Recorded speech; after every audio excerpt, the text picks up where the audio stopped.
Você já deve ter visto em filmes ou até em shows de auditório alguém ser hipnotizado. Um estalar de dedos e pronto, a pessoa começa a obedecer ordens ou cai no sono profundo. Imagine que eu sou, na verdade, o David Jones, que estava aqui agora há pouco. Quando você abrir os olhos, não sou o Alberto. Você vai perguntar por que eu estou aqui, eu sou o David Jones. Abre os olhos. Quem sou eu?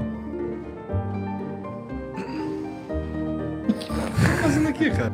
Mas e se eu te disser que aqui no Brasil, ainda na década de 1950, a hipnose foi tratada como algo mais sério?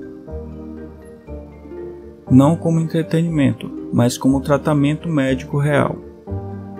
Era usada em hospitais, em clínicas e chegou até a ser estudada em faculdades de medicina. Por alguns anos, médicos acreditaram que a hipnose poderia curar fobias, vícios, controlar dores e até substituir a anestesia em cirurgias. Uma prática que hoje parece saída de um truque de palco, já foi usada na prática em consultórios para combater enfermidades reais. Antes de entender como isso chegou no Brasil, precisamos voltar um pouco no tempo. A hipnose como conceito médico surgiu no século XIX na Europa. Nomes como Franz Mesmer e depois Jean-Martin Charcot, em Paris, estudaram o chamado magnetismo animal e os efeitos de estados alterados de consciência. Mais tarde, até Freud chegou a usar a hipnose em seus primeiros pacientes, antes de desenvolver a psicanálise. A ideia era simples. Em estado hipnótico, o paciente ficaria mais aberto às sugestões, permitindo tratar dores, vícios ou traumas. Essa moda científica europeia não demorou a cruzar o Atlântico. No Brasil, médicos e curiosos no final do século XIX já tentavam aplicar a técnica, muitas vezes misturando ciência com espiritismo, magnetismo e até misticismo.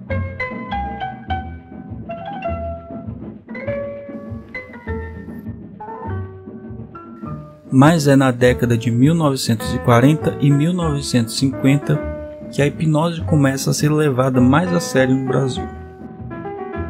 Hospitais psiquiátricos e clínicas de saúde mental começam a experimentar. Revistas médicas publicavam artigos sobre hipnoanálise e hipnoterapia. Alguns médicos testavam a hipnose como forma de tratar fobias, diminuir a ansiedade ou até ajudar em partos sem anestesia. Imagina a cena.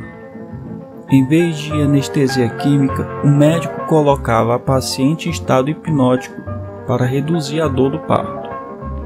Relatos médicos da época descrevem procedimentos assim acontecendo em hospitais brasileiros. E não era só isso.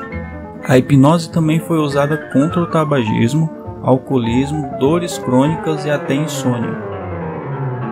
O discurso era de que, com o poder da sugestão, o corpo e a mente poderiam ser reprogramados.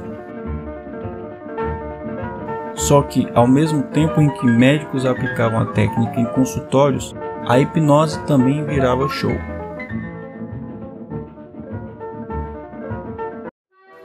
Na década de 1950, apresentações públicas lotavam auditórios, com pessoas sendo colocadas em transe no palco. Alguns artistas de rádio e TV exploravam esse fascínio popular. Quem nunca ouviu histórias de alguém que imitava galinha ou dormia na frente de todos após ser hipnotizado? Esse duplo papel, de ciência e espetáculo, criou um problema. Enquanto uma parte da sociedade se encantava, outra ficava cada vez mais desconfiada. Afinal, como diferenciar o tratamento sério do charlatanismo?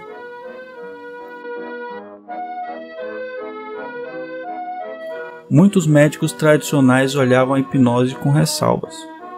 Havia a crítica de que os efeitos não eram confiáveis. Uns pacientes entravam em transe com facilidade e outros não respondiam de jeito nenhum. Além disso, faltava um método científico padronizado. Cada médico aplicava a hipnose de um jeito. Essa falta de uniformidade minava a credibilidade. E o fato de a hipnose ser usada também por espíritas e curandeiros populares só reforçava a ideia, entre médicos mais ortodoxos, de que ela não passava de sugestão psicológica sem base sólida. E então veio o golpe final. Na década de 1960, a medicina dá um salto com a chegada dos psicofármacos.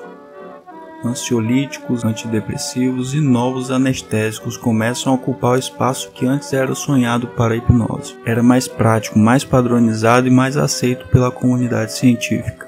Pouco a pouco, a hipnose foi sendo deixada de lado nos hospitais. De esperança científica virou curiosidade histórica. Mas isso não significa que ela desapareceu por completo.